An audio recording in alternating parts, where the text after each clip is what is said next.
ఎండలను దండేస్తామా, వానలను నిందిస్తామా, చలినటో తరిమేస్తామా, చీపమ్మని కస్సుమని కలహిస్తామా, ఉస్సురని విలపిస్తామా, రోజులతో రాజీ పడమా, సర్లెమ్మని సాటి మనుషులతో మాత్రం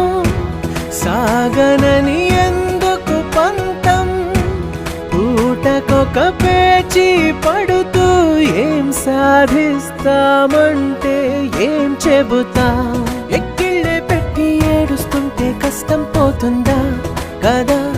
మరెందుకు గోలా, అయ్యయ్యో పాపం అంటే ఏదో లాభం వస్తుందా, వృధా ప్రయాస పడాలి.